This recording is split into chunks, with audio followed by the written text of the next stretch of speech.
the Browns put up 23 points in the second half behind their backup quarterback, Jameis Winston. And Winston slinging the ball around. 38-yard touchdown pass play, his third of the game to Cedric Tillman with less than a minute to go. There's 59 seconds on the clock. And Cleveland wins, beating Lamar Jackson and the Ravens 29-24. They snap a 5-game losing streak. But the better story is in the losing locker room. That is where we will go. So let us discuss the question, what is the lesson for John Harbaugh's Ravens after this loss to the Browns? So I've got chef's hat, firing squad, and family business. And we will combine all of these things together, and we are going to make cupcakes. Did you get a cupcake for your birthday, Lorena? Did you get one? No, not a cupcake, Ben. Actual cake? Kind of, Ben. Kind of cake. What kind of cake was it? It was at the Argentine steakhouse I went to. I think it was technically not cake. Not cake. So you have not had birthday cake. It's unfortunate. Wow, I kind of failed today. What was it then?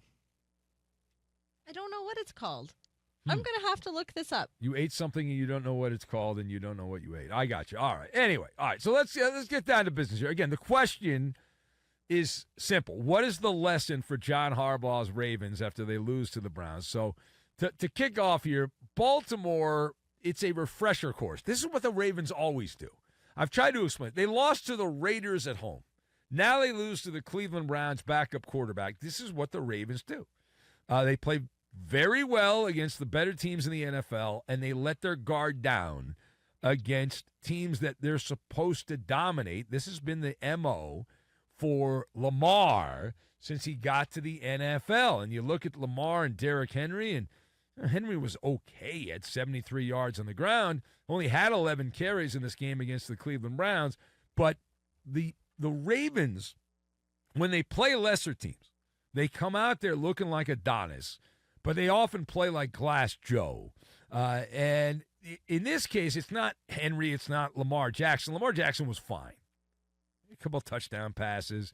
He was fine. The issue is that ratchety secondary for the Baltimore Ravens. That's the problem. They were charbroiled by Jameis Winston in the second half in particular. 334 yards passing for famous Jameis. 3 touchdowns and a passer rating. He finished the game with 115.3. Now, the Ravens had a chance to seal a win, and Jameis Winston threw a pass that was telegraphed right to a Raven defender, and he dropped it. Bad job by him. So, gave the Browns another chance. Jameis Winston has not been a full-time starter in 5 years. And yet, the Cleveland Browns were vindicated, their fan base anyway, those that were cheering the demise of Deshaun Watson, because the Browns actually looked like a real NFL offense in the second half. Now, how much of that was because Winston's good? He's a 30-year-old journeyman. And how much of that is because of the Ravens secondary? Here's what I know, okay? Jameis Winston, it was like Halloween. He was out there. He was wearing a chef's hat. He had a chef's apron on, and he was holding a Ginsu knife, carving up the Raven pass defense there like turkeys at Thanksgiving. Baltimore, they do not have a secondary. They don't. Guilty of truancy all year long. The worst pass defense in the NFL. Not the second worst, not the third worst, the worst pass defense in the NFL. And you can't take the Ravens seriously. You can't. Because, yeah, they'll win some more big games during the regular season. But in the playoffs, the Ravens, side by side, Lamar, we know this kryptonite is a playoff game. Teams are able to defend him in the playoffs. I just don't take the Ravens seriously, despite their record. And it's a reminder, games like this, it is a reminder. Now, furthermore, we go to Seattle. Why would we talk about the Bills' blowout win over Seattle? Well, there's some drama-o-rama.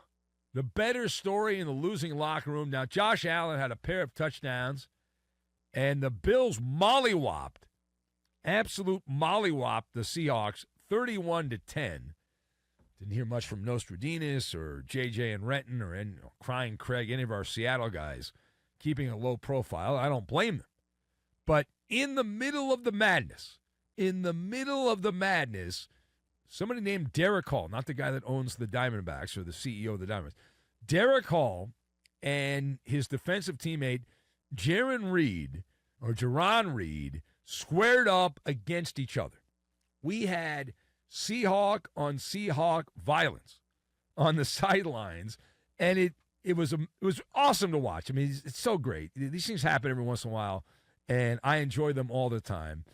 So Hall was penalized for pushing down the Bills quarterback, Josh Allen, after he'd thrown an incomplete pass on a third down play in the second quarter. It would have given Seattle the ball back, a chance to stay in the game. So how does this picture look for Coach Mike McDonald in Seattle there, the Seahawks coach? Remember, they got off to a good start. They won their first 2 games. People were like, oh, this guy knows what he's doing.